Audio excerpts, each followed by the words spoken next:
हर खबर पर होगी आपकी पकड़।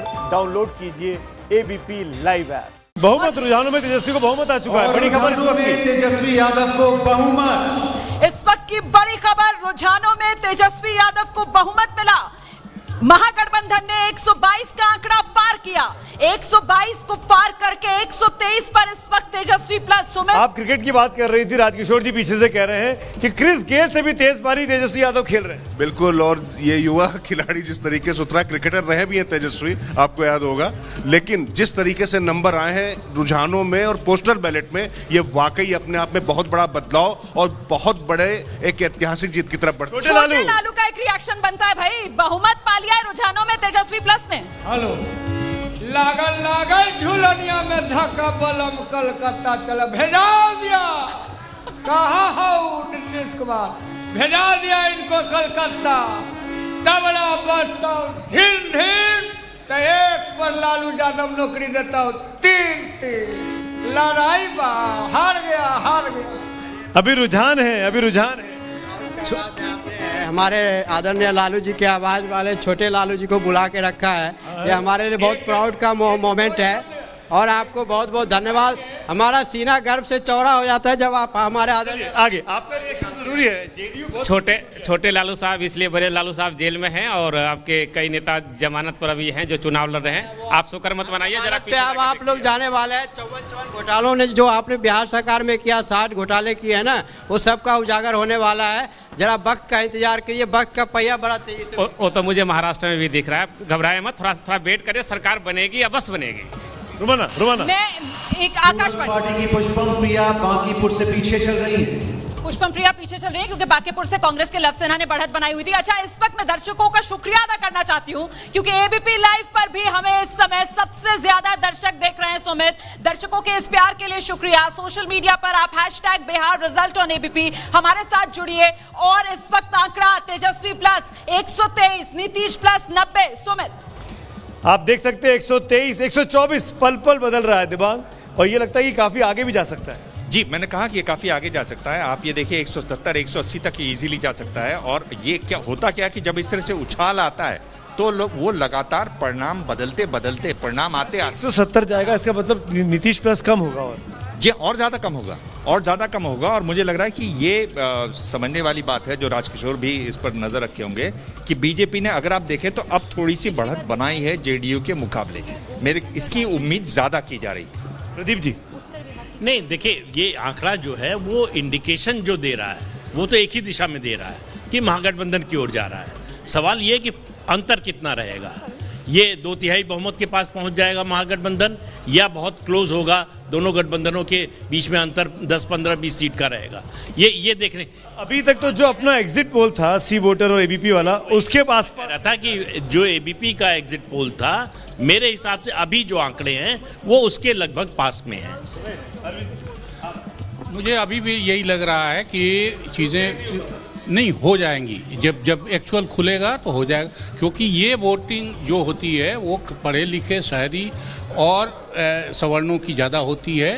और उसकी गिनती अगर ये है तो देहात में जैसे जाएगा, जैसे लेफ्ट पार्टियां अभी कम दिख रही हैं मेरे हिसाब से, लेफ्ट एक भी शहरी सीट नहीं लड़ रहा है, तो जैसे देहात में जाएगा ये आंकड़े बढ़ेंगे। राजकिशोर, और ये बात जो अरविंद जी कह रहे हैं, मुझे लगता है कि आने वाले समय में आंकड़ा तेजस्वी के पक्ष में बढ़ना चाहिए, क्योंकि पोस्टर बैलेट जो शुरुआत में हम लोग लगातार बात कर रहे थे, जो अभिजात थोड़ा एलिट वर्ग माना जाता, जो बीजेपी का वोटर माना जाता था, वो भी यहाँ पर उसका मोह भंग होता दिखाई पड़ रहा है। तो मानकर चलिए कि तेजस्वी को जी बांकीपुर से कांग्रेस के लव सेना को पीछे छोड़ते हुए बीजेपी के नितिन नवीन आगे हो गए। इसीलिए मैं हैरान हुई थी सुमित, क्योंकि नितिन नवीन को तो हैट्रिक लगानी थी, 2 बार से जीतते आ रहे हैं, तीसरी बार चुनावी मैदान में, और नितिन नवीन ने बढ़त बना लिया बांकीपुर में। फिलहाल कौन कौन वीआईपीज आगे, कौन कौन पीछे? आनंद सिंह आरजेडी के उम्मीदवार मोकामा से आगे चल रहे हैं। छोटे सरकार कहे जाते हैं, ये लगातार जीतते रहे, 2015 में निर्दलीय के तौर पर जीते थे। तेजस्वी यादव राघोपुर से पिछली बार भी जीते थे और एक बार फिर राघोपुर में बड़ी बढ़त तेजस्वी यादव ने बना रखी है।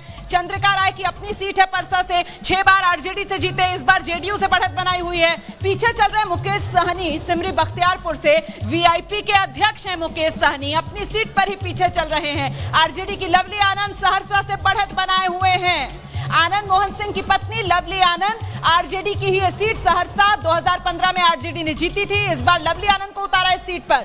इसके अलावा जीतन राम मांझी हम के अध्यक्ष इमामगंज सीट पर अपनी पकड़ बनाए हुए हैं। और आप देख रहे हैं नीतीश सरकार के मंत्री नंद किशोर यादव बीजेपी के उम्मीदवार पटना साहिब से आगे बने हुए हैं। इनकी सीट है ये, पटना साहिब जीतते आए हैं नंद किशोर यादव अपनी इस सीट से। Pushpam Priya Chaudhary the Plurals Party TPP की अध्यक्ष दो सीटों से किस्मत आजमा रही हैं। एक बांकीपुर जहां से इस वक्त पीछे हैं, दूसरी बिस्फी जिसका अभी कुछ आंकड़ा हमारे सामने आया नहीं है। बीजेपी के सुरेश शर्मा मुजफ्फरपुर मंत्री नीतीश सरकार के आगे हैं, बढ़त बनाए हुए हैं। ये भी अगर इस बार जीतेंगे तो हैट्रिक लगेगी इनकी। इसके अलावा पप्पू यादव मधेपुरा से चुनाव मैदान में हैं अपनी जाप पार्टी से और पीछे चल रहे हैं पप्पू यादव। यहां पर मुकाबला त्रिकोणीय मधेपुरा में बीजेपी के प्रेम कुमार नीतीश सरकार में मंत्री गया शहर से, वो इस समय आगे चल रहे हैं। प्रेम कुमार लगातार गया शहर जीतते आए हैं और चेतन आनंद सिंह डेब्यू कर रहे हैं। लवली आनंद इनकी मां सहरसा से इस समय आगे चल रही हैं और चेतन आनंद सिंह शिवहर से इस वक्त बढ़त बनाए हुए हैं। और साथ ही अजीत शर्मा कांग्रेस के उम्मीदवार भागलपुर से 2015 में भी जीते थे। इनकी बेटी नेहा शर्मा टीवी अभिनेत्री हैं। अजीत शर्मा अपनी बढ़त बनाए हुए हैं। श्रेयसी सिंह आ गई, शूटर डेब्यू कर रही हैं राजनीति के मैदान में। जमुई से बीजेपी ने टिकट दिया, आगे चल रही हैं श्रेयसी सिंह। बीजेपी के राणा रणधीर सिंह मधुबन से जो मदन प्रसाद हैं आरजेडी, उनको पछाड़ते हुए अपनी बढ़त बनाए हुए हैं। राणा रणधीर सिंह एक बार फिर से अपनी मधुबन की सीट बचाते हुए नजर आ रहे हैं सुमित। तो ये वो वीवीआईपीज जो इस समय आगे या पीछे चल रहे हैं, एक एक सीट का पूरा हिसाब किताब, एक एक बड़ा चेहरा, वो हर सीट का आकलन जो आप जानना चाहते हैं विस्तार से आप तक पहुंचा रहे हैं। बिहारीगंज से कांग्रेस की सुभाषिनी शरद यादव पीछे चल रही हैं। बिहारीगंज से सुभाषिनी यादव शरद यादव की बेटी पीछे हो गई है सुमित। जैनेंद्र के पास चलते हैं, ग्राउंड रिपोर्ट लेते हैं। वहां राबड़ी देवी के घर के बाहर मौजूद हैं जैनेंद्र। 117 तक पहुंचा है आंकड़ा। पहले घंटे के रुझान में महागठबंधन को बहुमत का आंकड़ा मिल गया है, यानी तेजस्वी यादव मुख्यमंत्री बनने की तरफ तेजी से आगे बढ़ रहे हैं। और ये तस्वीर है पटना में राबड़ी आवास की, यानी तेजस्वी यादव के घर के बाहर की। जश्न तो यहाँ कल से ही मन रहा है क्योंकि तेजस्वी यादव का जन्मदिन था कल, और अब खुशियां यहाँ पर इन कार्यकर्ताओं की बढ़ती जा रही है लगातार। देखिए क्रिकेटर तेजस्वी यादव उप मुख्यमंत्री के तौर पर शपथ लेते हुए तेजस्वी यादव, गुलदस्ते, और ये एक तस्वीर लालू यादव के साथ तेजस्वी यादव बधाई के पोस्टर लेकर पहुंच गया। बिल्कुल निश्चित रूप से इसलिए बधाई क्योंकि हम लोग ने इस बार एक विजन को चुना। वो विजन पहले एक घंटे में आप लोगों को बहुमत मिल चुका है। हमने आपको कल ही बोला था कि हम आश्वस्त हैं, हम सरकार बनाने जा रहे हैं और पूरी तरीके से आज 160-80 प्लस रहेंगे। तो तेजस्वी का फाइनल लगभग तय हो गया है। बताइए कि आईपीएल में भी क्या आज दिल्ली भी जीतेगा, बिहार भी जीतेगा। अगला मुख्यमंत्री तेजस्वी का आज फाइनल है, बिहार पॉलिटिक्स लीग का आज फाइनल है और तेजस्वी यादव यहाँ आज जीतने जा रहे हैं ट्रॉफी। और एक बार फिर ये तस्वीर बदली है, बहुमत से आंकड़ा नीचे आया है महागठबंधन का। तेजस्वी प्लस अब 117 पर है, नीतीश प्लस 94 पर, और ये इशारा कर रहा है कि एक एक सीट बहुत महत्वपूर्ण है। बिल्कुल कांटे की टक्कर चल रही है। नीतीश कुमार को हिलाने के लिए, उनकी सत्ता को हिलाने के लिए काफी मेहनत करने की जरूरत है। मैं कहना चाहता हूँ सुमित जी कि ये जो एक बड़ा सिंप्लीफाइड नोशन है कि हम लोग पोस्टल वोटर्स को सवर्ण मान लेते हैं। सिर्फ ओबीसी की बड़ी संख्या नौकरी स्पेशों में बढ़ी है, अर्बन स्पेस में ओबीसी बढ़ा है। हम इसको क्यों नकार रहे हैं, क्यों नहीं स्वीकार कर रहे हैं? तो ये जो ट्रेंड आपको दिख रहा है पोस्टल बैलेट में, यही शायद ग्राउंड रियलिटी में भी दिखाई पड़े। इसमें ज्यादा है पोस्टल बैलेट में जो आदमी वोट करता है वो जाति देख के ही वोट करता है, या सुख सुविधाएं जो उसको मिल रही है, इनाम पक्ष जो मिल रहे हैं, आपको महंगाई भत्ता बढ़ा दिया जाता है, उन सब चीजों का असर नहीं पड़ता है क्या? उसका पड़ता है, लेकिन जाति एक बड़ा फैक्टर है बिहार की राजनीति में। नौकरी हो, देश की राजनीति में, देश के भी राजनीति में बिहार में तो ज्यादा ही है क्योंकि वो आइडेंटिटी है। आप देखिए इस बार यादव और मुस्लिम चाहे जो भी कहे ने बहुत एग्रेसिव ढंग से तेजस्वी के पक्ष में प्रचार किया है। देखिए आंकड़ा, ये आंकड़ा जो आया है हम तोड़कर बता रहे हैं आपको कि एनडीए इस उत्तर बिहार का हम बता रहे हैं, रीजन वाइज अब हम आंकड़े आपके सामने रख रहे हैं। उत्तर बिहार जिसकी सीटें जो हैं वो 73 हैं, उन 73 सीटों में से इस वक्त तेजस्वी प्लस 37 में रुझानों में आगे, नीतीश प्लस 32 में रुझानों में आगे। उत्तर बिहार दरअसल बीजेपी का गढ़ माना जाता है, ज्यादातर शहरी सीटें इस इलाके में, और यहाँ पर मामला बहुत बराबरी का। सुमित, ये आपने उत्तर बिहार की बात करी, लेकिन कुल मिलाकर देखा जाए तो परिस्थितियां, संगीता जी, आपका इलाका उत्तर बिहार का इलाका बीजेपी का इलाका माना जाता है और वहां पर तेजस्वी का गठबंधन आगे निकल रहा है। देखिए अगर बिहार में एक तरह की वेव चलेगी, अगर बिहार में एक तरह का माहौल बनेगा तो जाहिर सी बात है कि उत्तर बिहार भी उससे छूटा नहीं रहेगा। और मैं अभी बता रही थी कि मुझे एक एग्जाम्पल दिख रहा है कि जेडीयू के बागी खड़े हैं एक कॉन्स्टिट्यूएंसी में और वो बीजेपी को डैमेज कर रहे हैं, वहाँ पे आरजेडी आगे निकल गई। तो इस तरह से बीजेपी का और जेडीयू का जो आपस में तालमेल नहीं रहा और एक दूसरे के खिलाफ उनके वोटर कंफ्यूज थे, साथ है खिलाफ है, कार्डर सर से काम नहीं कर रहा था। आकाशवाणी साहिब से बीजेपी के नंद किशोर यादव आगे चल रहे हैं। एक देखिए नीतीश प्लस 99 है, 103 हो गया आपके बोलते से। आपकी जबान में कुछ है, जिसका नाम लेते हैं उसी में हलचल हो जाती है। आरजेडी 91 पर है, यानी डबल इंजन का मुकाबला सिंगल इंजन कर रहा है अकेले। अब ये देखिए डबल इंजन बनाम डबल युवराज की बात हो रही थी, तो एक युवराज तो आमतौर पे घर पर ही बैठे रहे, लेकिन जो दूसरे युवराज 251 रैलियां की वो अकेले मुकाबला कर रहे हैं डबल इंजन। 3 और 126 आदर्श। तो देखिए मुकाबला बहुत कड़ा कर रहे हैं, ऐसा नहीं कि कोई हल्की फुल्की लड़ाई हो रही है, बिल्कुल नेक टू नेक है। और थोड़ी देर में जब ये आंकड़े बदलना शुरू होंगे ना, रुझान से लीड की तरफ और रुझान से जब परिणाम में बदलेंगे तो सब कुछ सामने दिखना शुरू हो जाएगा। और जो बात हम लोग कर रहे हैं, जो बदलाव की बात बिहार में हो रही है, शायद वो आगे दिख भी जाए। सुमित जी थोड़ी देर क्या मैच टाई भी हो सकता है? 109 और 126, 109 और 126 पे आंकड़ा पहुंच गया है। तेजस्वी की सरकार बन रही है, बीजेपी भी पीछे नहीं छूटी है। सुमित जी, फैसला जो भी हो, ईवीएम को इस बार कोई ब्लेम नहीं करेगा, ये मैं आपको आश्वस्त कर रही हूँ। कोई ईवीएम की ब्लेमिंग नहीं होगी। वो अगले 6-7 महीने तक ये एजेंडा, सरकार नहीं बनी तो भी महागठबंधन की, उसके बाद हो सकती है। उसके बाद। और इस बीच डबल इंजन ने जोर लगाया है, डबल इंजन ने जोर लगाया। नीतीश प्लस का आंकड़ा बढ़ा, नीतीश प्लस का आंकड़ा 109 पर, तेजस्वी प्लस 126 पर, एलजेपी 3, अन्य 2 रुझान है। ये अभी महज 1.25 घंटा हुआ है, गिनती शुरू हुए, 8 बजे गिनती शुरू हुई थी, अभी 9:14 हो रहे हैं। तो अभी किसी भी तरफ तस्वीर पिक्चर पलट सकती है। देखिए पल पल आंकड़ा बदल रहा है, इसीलिए आप एक जगह 124 देख रहे थे, एक जगह 126 देख रहे थे, क्योंकि जब डबल इंजन आया तब तक आंकड़ा बढ़ गया था, लेकिन फिर आंकड़ा वापस 124 पर आ गया। बिल्कुल, मैं सामने जब आपसे बात हो रही तो इलेक्शन कमीशन की वेबसाइट खुली, उसमें वोट परसेंटेज की अगर बात करें तो आप देखिए कि 26% जो है बीजेपी और 25-25.5% आरजेडी दिखाई पड़ रहा है। लेकिन जेडीयू 12.3%। जो बात हम कर रहे थे लगातार कि जो बीजेपी का कार्डर वोट रहा है वो शायद बीजेपी को देता रहा, लेकिन नीतीश के चेहरे पे जो नाराजगी थी वो यहाँ रिफ्लेक्ट हो रही है। रोमाना, आंकड़ा बदला है और एनडीए जो है वो पहुंच गया है 110 पर, नीतीश प्लस 110, तेजस्वी प्लस 123। ये आंकड़ा पल पल बदल रहा है। देखिए मैं बार बार कह रही हूं इस बात को कि अभी गिनती शुरू हुए महज 1.25 घंटा हुआ है, 8 बजे गिनती शुरू हुई, 9:15 का वक्त हो रहा है, और ऐसे में बाजी किसी भी तरफ पलट सकती है। कांटे की टक्कर, शुरुआती रुझान ये जो सामने आ रहे हैं। 9:15 बजे का ये आंकड़ा आपके सामने। आकाशवाणी से आरजेडी के अब्दुल बारी सिद्दीकी आगे चल रहे हैं। आरजेडी की ही सीट थी जीती हुई केओटी। एक बार फिर से यहां से अब्दुल बारी सिद्दीकी जो हैं वो आगे चल रहे हैं। हालांकि फराज फातमी के जाने के बाद यहां से अब्दुल बारी सिद्दीकी को कांग्रेस 25 सीटों पर पहुंच गई और कांग्रेस की नेता रागिनी नायक इस वक्त हमारे साथ जुड़ गई हैं। रागिनी, 123 पर है गठबंधन और 110 पर है एनडीए। चेहरे पर मुस्कुराहट, लग रहा है सरकार बन जाएगी आसानी से। 111, 123। देखिए एग्जिट पोल ने इस तरह के जन समर्थन की तरफ इशारा किया था, वही अभी रुझानों में भी दिख रहा है और मैं आश्वस्त हूँ कि वही नतीजों में भी तब्दील होगा। और आप देखिए थोड़ी देर पहले चर्चा हो रही थी कि हार आखिर किसकी है, तो मैं बता दूं कि जब भी गठबंधन होता है तो उसमें जो भी घटक दल हो उनके गुण और दोष दोनों एक दूसरे में समाहित होते हैं। सबसे बड़ा नारा और सबसे बड़ा मुद्दा बेरोजगारी और विकास का था बिहार में, जनता ने उसी पर वोट किया। और अगर हम रोजगार या नौकरी की बात करें तो मोदी जी के 2 करोड़ के वादे को आप भुला नहीं सकते हैं। मोदी जी के नाम पर चुनाव लड़ा गया। पहले चरण के बाद से दूध में पड़ी हुई मक्खी की तरह नीतीश जी की फोटो को सारे होर्डिंग और पोस्टर से निकाल दिया गया। मैं खुद बिहार में प्रचार करके आई, मैंने देखा था वहां पर कहीं पर नीतीश कुमार नहीं थे, 2 चेहरे दिखते थे, तेजस्वी और मोदी। तो अब आप देखिए कि अगर हार होगी तो केवल नीतीश जी के सिर पर ठीकरा फोड़ा जाए, ये ठीक नहीं होगा। मोदी तो जी और नीतीश बाबू दोनों की सरकार। रागिनी, ये भी तो समझाइए कि नीतीश कुमार जिसके खिलाफ आप लोग प्रचार कर रहे थे और आप लोग कह रहे थे कि हम लोग 180 के ऊपर पहुंचेंगे, 200 तक पहुंचेंगे, वो भी 111 पर पहुंच रहे हैं। ऐसा नहीं है कि बहुत खराब किया उन्होंने, इसको आपको मानना होगा। देखिए वो कहते हैं कि हवा को बहुत सरकशी का नशा है, मगर ये ना भूले दिया भी दिया है। तो सबसे बड़े दावे कौन कर रहा था? 220 सीटों पर जीतने का दावा मोदी जी और नीतीश जी कर रहे थे।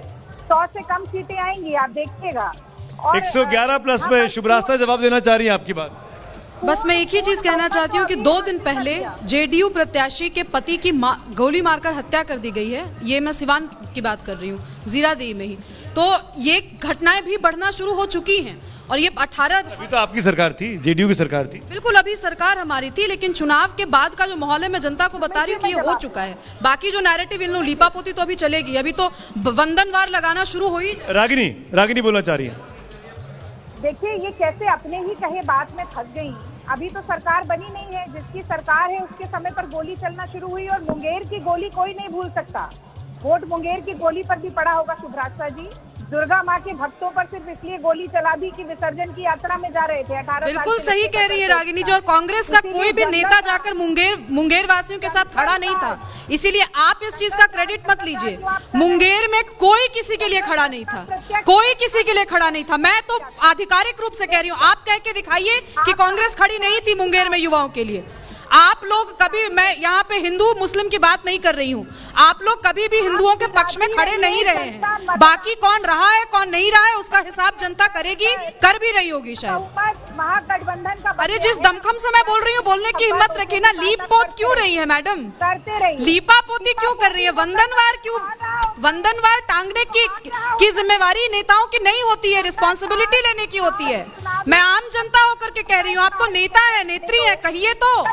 कांग्रेस के कितने नेता गए थे मुंगेर, बताइए ना, कांग्रेस के कितने नेता गए थे। एक तो बेगानी शादी में अब्दुल्ला दीवाना, आपके अपने सीटों की कोई अभी आपके सीटों की बात भी नहीं हो रही है रागिनी जी। आप राजद प्रवक्ता नहीं बनी है अभी। आई डोंट अंडरस्टैंड, आप राजद के लिए इतना फुल फ्रंट पे बैटिंग कर रही हैं, तो मैं आपसे कांग्रेस का सवाल पूछ लेती हूँ, कांग्रेस के कौन से नेता गए थे बात करने के लिए। राहुल गांधी जी का ट्वीट आया था, प्रियंका गांधी जी ने ट्वीट किया था मुंगेर पे, आपने ट्वीट किया था मुंगेर पे, किसने किया था। आज सुमित अवस्थी जी ने प्रश्न पूछा तो आप बोलने लगी, लेकिन जब तक प्रश्न नहीं पूछा गया था तब तक तो आपके लिए मुद्दा नहीं था। और जनता किसे मुद्दा नहीं था ना, जनता जनार्दन फैसला कर रही है, करने दीजिए उसको। और उसके बियॉन्ड भी चुनाव के अलावा भी राजनीति होती है रागिनी जी, आप भी यही है, मैं भी यही हूँ, और देखते हैं कि आगे भी राजनीति कौन किस तरीके की कर रहा है। आप दोनों की नोकझोंक में रागिनी जी, शिवराज जी, आप दोनों की नोकझोंक में आंकड़ा भी बदल रहा है। रुमाना वो आंकड़े आपको बताएंगे। रुमाना, तेजी से बदला है। देखिए, नीतीश प्लस जो है वो 109 पर है, तेजस्वी प्लस जो है वो 122 को पार करके 126 पर पहुंच गया है इस वक्त रुझानों में। एनडीए 109, गठबंधन 126। और आइए जरा एक बार फिर से आपको बता देते हैं कौन कौन वीआईपीज जीत रहे हैं, हार रहे हैं, क्या चल रहा है बिहार के चुनाव नतीजों में। आरजेडी के तेजस्वी यादव राघोपुर से फिलहाल अपनी बढ़त बनाए हुए हैं, आरजेडी के अनंत सिंह मोकामा से अपनी बढ़त बनाए हुए हैं। मैंने पहले भी बताया आपको, अनंत सिंह का गढ़ है मोकामा। अच्छा, आरजेडी के तेज प्रताप यादव हसनपुर से सीट बदली, अपनी हसनपुर पहुंचे और यहां से बढ़त बनाए हुए हैं। इसके अलावा वीआईपी जेडीयू के विजय कुमार चौधरी, सराय रंजन स्पीकर बिहार विधानसभा के रहे, नीतीश कुमार के करीबी माने जाते हैं, वो इस वक्त अपनी बढ़त बनाए हुए हैं। चंद्रिका राय परसा से पीछे हो गए, जबकि परसा 6 बार जीता है चंद्रिका राय ने, 1985 में पहली बार जीता था, लेकिन आरजेडी के टिकट पर। इसके अलावा आप देख सकते हैं अन्य में मुकेश सहनी, वीआईपी के अध्यक्ष, सिमरी बख्तियारपुर से पीछे चल रहे हैं इस वक्त। सिमरी बख्तियारपुर से आरजेडी की लवली आनंद सहरसा से आगे चल रही हैं। आरजेडी ने ही 2015 में सहरसा की सीट जीती थी, अरुण यादव जीते थे, टिकट इस बार दिया। लवली आनंद को इमामगंज की सीट 2015 में जीती थी जीतन राम मांझी ने, हम की अध्यक्ष। एक बार फिर जीतन राम मांझी अपनी सीट बचाने में कामयाब होते हुए नजर आ रहे हैं, फिलहाल आगे चल रहे हैं। बीजेपी के नंद किशोर यादव अपनी सीट पटना साहिब पर बढ़त बनाए हुए हैं, गढ़ है उनका, लगातार जीतते आए हैं, नीतीश सरकार में मंत्री हैं। पुष्पम प्रिया चौधरी बांकीपुर से पिछड़ रही हैं। यहां से बताया जा रहा है कि कांग्रेस के लव सिन्हा, शत्रुघ्न सिन्हा के बेटे, उन्होंने कुछ देर पहले बढ़त बनाई थी, लेकिन इसके बाद बीजेपी के नितिन नवीन एक बार फिर से आगे चल रहे हैं बांकीपुर से। बीजेपी के सुरेश शर्मा मंत्री नीतीश सरकार में मुजफ्फरपुर से हैट्रिक लगाने की दिशा में आगे बढ़ रहे हैं। 2010-2015 के बाद एक बार फिर मुजफ्फरपुर जीतते हुए सुरेश शर्मा नजर आ रहे हैं। पप्पू यादव मधेपुरा में पीछे चल रहे हैं, मधेपुरा से पप्पू यादव अपनी किस्मत आजमाने के लिए चुनाव मैदान में, लेकिन फिलहाल पप्पू यादव मधेपुरा से पीछे। गया शहर प्रेम कुमार जीतते आए हैं, बीजेपी के उम्मीदवार हैं। मंत्री नीतीश सरकार में आगे बढ़त बनाई हुई है। चेतन आनंद सिंह आरजेडी के शिवहर से अपनी बढ़त बनाए हुए डेब्यू कर रहे हैं। इस बार चेतन आनंद सिंह कांग्रेस के अजीत शर्मा 2015 में जीते थे भागलपुर सीट, एक बार फिर से बढ़त बनाए हुए भागलपुर सीट से। बीजेपी की श्रेयसी सिंह आरजेडी को पछाड़ते हुए विजय प्रकाश को जमुई सीट पर अपनी बढ़त बनाई हुई है। श्रेयसी सिंह बीजेपी के राणा रणधीर सिंह मधुबन में अपनी बढ़त बनाए हुए हैं। यहां से मदन प्रसाद को आरजेडी के वो पीछे धकेले हुए हैं। राणा रणधीर सिंह बीजेपी के नीतीश मिश्रा झंझारपुर से आगे अपनी बढ़त बनाए हुए हैं। जगन्नाथ मिश्रा के बेटे हैं नीतीश मिश्रा। और इस वक्त का आंकड़ा देख लीजिए, नीतीश प्लस कुछ देर पहले 109 पर था और अब 107 पर पहुंच गया है, घट गया है आंकड़ा 2 सीट से। तेजस्वी प्लस 126 पर लगातार बना हुआ है। चिराग पासवान, बड़ी बात, 4 सीटों पर फिलहाल रुझानों में आगे हैं। 2015 में एनडीए के साथ जब चिराग पासवान थे तो सिर्फ 2 सीट एलजेपी ने जीती थी, लेकिन फिलहाल चिराग पासवान रुझानों में 4 सीट पर अपनी बढ़त बनाए हुए अन्य 3 पर आगे चलते हुए नजर आ रहे हैं। तो ये बड़ी तस्वीर जो सामने आ रही है सुमित। बिल्कुल, और 126 तेजस्वी प्लस 107 नीतीश प्लस, और कुल मिलाकर अब ये कह सकते हैं कि मुकाबला वाकई में काफी कड़ा था। वोट परसेंटेज की बात कर लेते हैं। राजकिशोर, आप देख रहे थे चुनाव आयोग के आंकड़े। बिल्कुल सुमित जी, इसमें देखिए कि बीजेपी और आरजेडी का वोट परसेंटेज लगभग बराबर है। अभी 23.2% बीजेपी का है और 22.7 इनका है, लेकिन जेडीयू का 13.2% है और कांग्रेस का 9%। ये अपने आप में बड़ा वक्तव्य है कि ये जो अब तक आए हैं वोट पड़े हैं वो किसके नाम पर कैसे पड़े हैं। कार्डर वोट तो निकला है। और चेहरे की जहां बात आई, जो चेहरे पर चुनाव लड़ने वाली पार्टी रही है, जब दूसरी पार्टी का चेहरा था वहां पर वो धड़ाम होते दिखाई पड़ रहे हैं। कांग्रेस और जेडीयू में कांटे का मुकाबला चल रहा है, आरजेडी और बीजेपी में कांटे का मुकाबला चल रहा है। जी बिल्कुल, अगर देखें तो नंबर 1 नंबर 2 की पार्टी का मुकाबला उनके बीच में चल रहा है। और जो भविष्य की सियासत की जो बात हम लोग कर रहे थे वो साफ साफ यहाँ से संकेत। ये मैं जरा गौर से देख रहा था ये रुझानों को। बीजेपी इस दौरान, नीतीश प्लस इस दौरान 90 से बढ़कर 107 हुए हैं और तेजस्वी प्लस 126, 127 के बाद नीचे आके 117 और 117 और 126 के बीच में झूल रहे हैं। अब देखिए आंकड़ा बदल गया है जरा सा विजय जी, आंकड़ा बता देते हैं दर्शकों को। आज नतीजों का दिन है, सबकी दिलचस्पी आंकड़े में और दिलचस्प होती जा रही है ये लड़ाई। मामला कुछ टक्कर की तरफ आगे बढ़ता हुआ नजर आ रहा है। नीतीश प्लस फिलहाल 110 पर पहुंच गया है, तेजस्वी प्लस 124। कुछ देर पहले मैंने 107 बताया था आपको एनडीए। अब एनडीए 3 सीट रुझानों में आगे बढ़ाता हुआ अपनी टैली 110 पर लेकर पहुंच गया है। नीतीश प्लस, तेजस्वी प्लस 124, कहां तो 128 तक तेजस्वी प्लस पहुंचा था, लेकिन अब थोड़ा सा और नीचे होते हुए 124 पर महागठबंधन। एलजेपी 4, बीएसपी 2, एनडीए 110, गठबंधन 125 हो गया है। पल पल आंकड़ा रुझानों में बदल रहा है सुमित। और आरजेडी बढ़ रहा है, आरजेडी 91 पर पहुंच गई रुझानों में, और जो वाकई में इशारा कर रही है कि आरजेडी की शायद हवा चल रही है।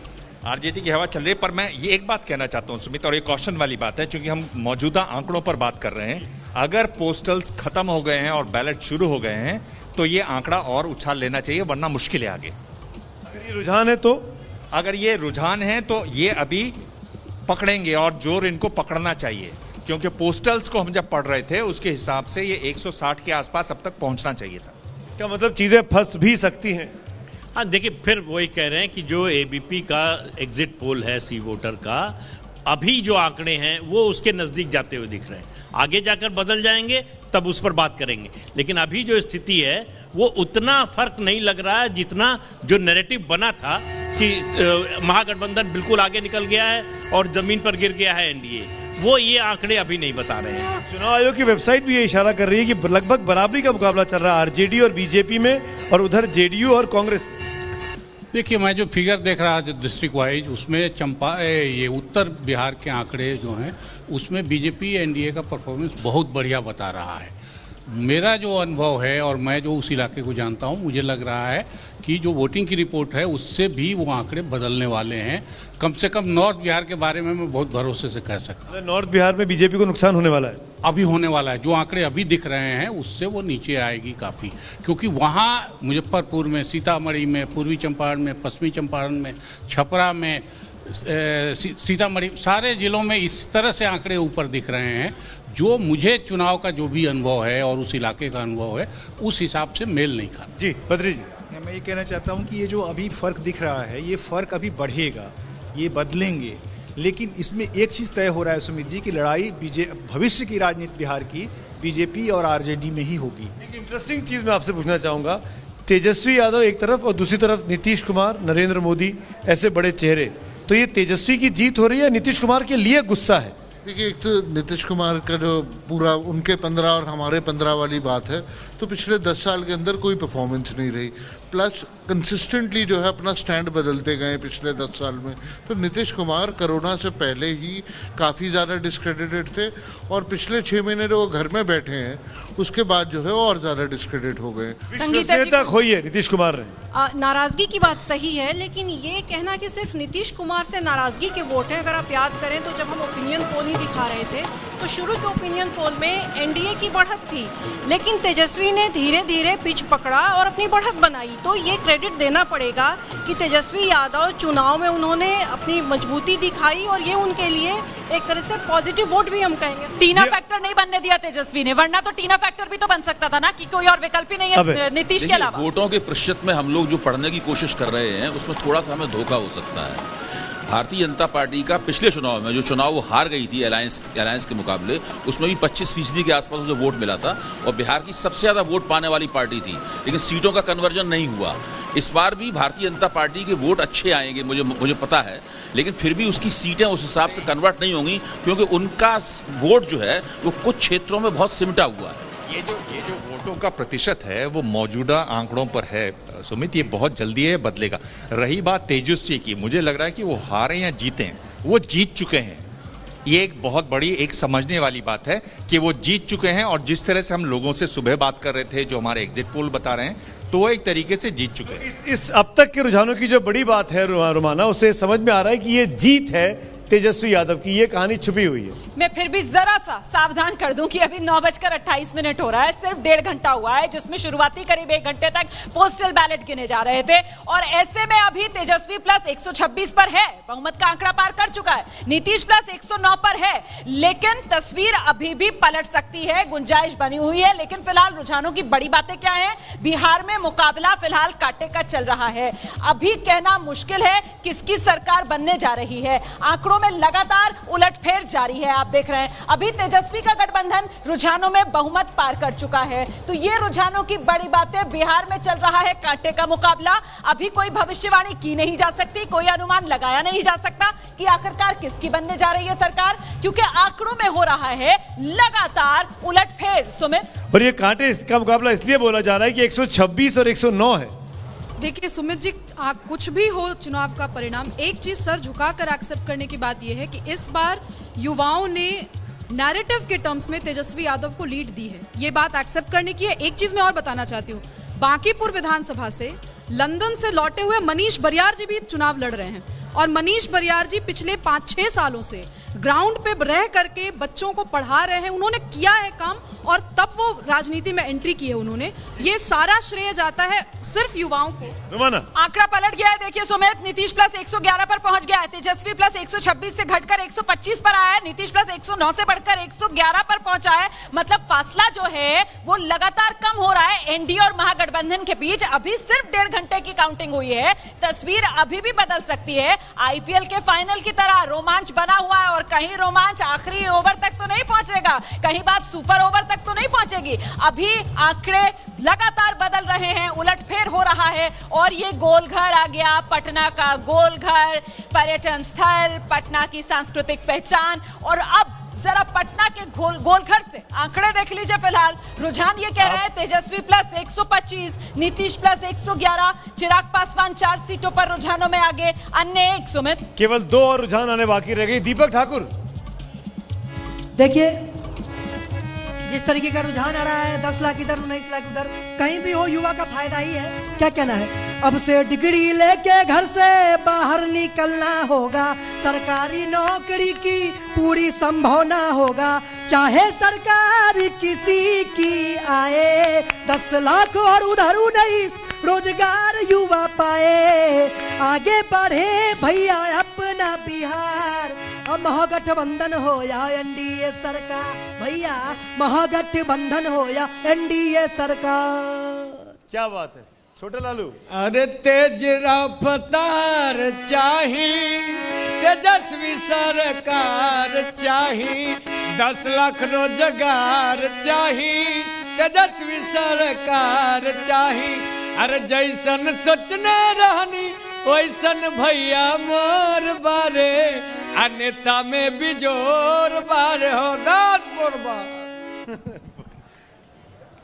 बिल्कुल मैं अग्री करती हूँ कि चाहे किसी की भी सरकार बने, अब जो जॉब्स के मामले में इतने बड़े बड़े वादे किए गए हैं उसमें ब्लूप्रिंट के साथ साथ काम करना पड़ेगा, क्योंकि यही मैंडेट है युवाओं का। युवाओं डबल इंजन की बात कर रही हैं। बिल्कुल, जरा डबल इंजन के जरिए आंकड़े दिखा देते हैं। डबल इंजन अभी तो अपना कमाल करता हुआ नजर नहीं आ रहा है, अभी तो युवाओं का दम ज्यादा नजर आ रहा है, क्योंकि तेजस्वी प्लस 124 पर, नीतीश प्लस 110 पर डबल इंजन पिछड़ता हुआ युवा दम के आगे, युवा जोश के आगे। तेजस्वी plus 124, Nitish plus 110, Chirag Paswan Bihar first, Bihari first, वो भी पिछली बार 2 सीटें जीते थे और इस बार रुझानों में 4 सीट पर आ गए हैं। सुमित, 124 और 110। एक रोचक बात बता दूं कि ये जो छोटे लालू, मैच खत्म नहीं हुआ है अभी। छोटे लालू और बड़े लालू, तो ये लोहा सिंह, इनके भी बड़े लालू जो थे लोहा सिंह थे, जिनकी ये लोग नकल करते हैं। दूसरी बात ये जो है, आपको जो दिख रहा है, इसमें चिराग पासवान 4 पर जो जा रहे हैं, ये भी समझने की बात है कि क्या पिछले बार से आकाशवाणी एलजेपी 6 सीटों पर आगे चल रही है रुझानों में। एलजेपी ने सीटें बढ़ा रही है, एलजेपी 6 सीटों पर आगे चल रही है। कुछ पता चल पा रहा है कहां से मिल रही है ये सीटें एलजेपी को? नहीं, एलजेपी की सीटों का तो नहीं, लेकिन मैं चुनाव आयोग के आंकड़े बड़े इंटरेस्टिंग है। 43 सीटों के रुझान है, 43 में से 24 में नीतीश कुमार का गठबंधन आगे है और 18 में लालू का, तेजस्वी का गठबंधन आगे है और 1 पे बीएसपी का खाता खुल रहा है। तो चुनाव आयोग के रुझानों में फिलहाल एनडीए आगे। सुमित, पासवान पर मैं ये कह रहा था सुमित जी कि प्रायः हम लोग एलजेपी को वोट कटवा पार्टी के रूप में देख रहे थे, लेकिन आप देखिए एक पॉजिटिव ग्रोथ दिखाई पड़ रहा है। ये साबित करता है कि उन्होंने जो सवर्णों को टिकट दिया प्लस उनका बेस वोट जो पासवानों का है 4%, वो उनका इंटैक्ट। जी प्रदीप जी, देखिए एलजेपी ने बीजेपी के जो रिबेल मजबूत लोग थे, एमएलए रह चुके लोग थे, अच्छा चुनाव लड़ चुके लोग थे, उनको दिया, इसलिए वो वोट मिल रहे हैं, वो आपको बढ़त दिख रही है। ये धीरे धीरे जैसे आगे बढ़ेगा नीचे आता जाएगा, सीटें बहुत ज्यादा नहीं आने। अगर जीते तो चौरसिया साहब अपने हिसाब से जीतेंगे, राजेंद्र सिंह अपने हिसाब से जीतेंगे, अपने हिसाब प्लस एलजेपी का वोट दोनों मिलाकर। लेकिन अभी जो बढ़त दिख रही है उनकी अपनी जो व्यक्तिगत जो जनाधार है उसके कारण आप अब कम होता जा रहा है, 122 पे आ गया, 126 से। देखिए अब मेरे ख्याल से वो समय आ गया है जबकि ईवीएम खुलनी शुरू होगी और जो नतीजे आएंगे उनको हम ज्यादा ठोस रूप से ग्रहण कर सकते हैं, उनका विश्लेषण कर सकते हैं। आप अभी लोजपा के बारे में चर्चा कर रहे थे, पिछले चुनाव में उनको 2 सीटें मिली थी और 4.5% के करीब वोट मिले थे। मेरा मानना है कि इस बार 1 आध सीट और बढ़ सकती है। देखना हमें ये होगा नतीजों से कि वो कहां किसका नुकसान कर रहे हैं, उन्होंने कितना। रीजन वाइज बात कर लेते हैं, मिथिलांचल के रीजन आंकड़े देख लेते हैं। रोमाना, बिल्कुल, देखिए मिथिलांचल ना 50 विधानसभा सीटें आती हैं, वो पान, मखान और मधुबनी पेंटिंग जिसके लिए मिथिलांचल मशहूर है। और अब ड्रोन से आपके सामने आंकड़े आएंगे। अगर मैं 2015 की बात करूं तो ये जो मिथिलांचल का रीजन है, जेडीयू 23, बीजेपी 450 में से जीतती थी, मतलब आंकड़ा सीधे बैठता है 27 पर। और इस बार का आंकड़ा आप देख सकते हैं, नीतीश प्लस 25, तेजस्वी प्लस 24, पासवान 1, मतलब अभी मामला बहुत बराबरी का। सुमित, नीतीश प्लस 25 पर है, तेजस्वी प्लस 24 पर, 25-24। आदर्श मिथिलांचल को देख रहे हैं, क्यों हुआ आदर्श ऐसा? देखिए मिथिलांचल में कई सारे मुद्दे रहे हैं, इस बार सूखे की समस्या रही है, बाढ़ को लेकर भी लोग परेशान रहे, पलायन और रोजगार जो है ना वो लगभग पूरे बिहार का मुद्दा है और सब इसको लेकर परेशान रहे। और युवा नेतृत्व जो दिख रहा है, बदलाव की जो बात हो रही, ये उसका नतीजा है और आगे और बढ़ेगा। अगला रीजन मगध भोजपुर का रीजन है। मगध भोजपुर का रीजन जहां सबसे ज्यादा बिहार के 38 जिलों में से 11 जिले आते हैं, सीटें यहां पर 69 हैं और इन 69 सीटों में किसके खाते में कितनी सीटें रुझानों में जाती हुई नजर आ रही है, ये आंकड़ा आपके सामने आ गया है। यहां देखिए आप, तेजस्वी प्लस ने काफी लीड ली हुई है, 12 सीटों पर आगे बढ़त बनाते हुए 39 पर तेजस्वी प्लस, नीतीश प्लस, एनडीए 27 पर रुझानों में आगे, पासवान यहां पर भी 1 सीट पर रुझानों में बढ़त बनाए हुए नजर आ रहे हैं। सुमित, आप मैं मानकर चल रही थी कि 35 से 40 के बीच में ये लोग गेन करेंगे और 39 जो है वो मुझे लगता है ठीक आंकड़ा है। और पिछली बार चूंकि दोनों साथ लड़े थे, बढ़ सकता है। पिछली बार जब साथ लड़े थे तो 48 पर जीते थे, इस बार अलग है, तब भी अच्छा उन्होंने बढ़त बनाई हुई। अगले रीजन की ओर और आइए अब जरा आपको आंकड़ा दिखा देते हैं। उत्तर बिहार का ये आंकड़ा है, उत्तर बिहार जहां सबसे ज्यादा विधानसभा सीटें आती हैं, बिहार की 73, और उत्तर बिहार में भी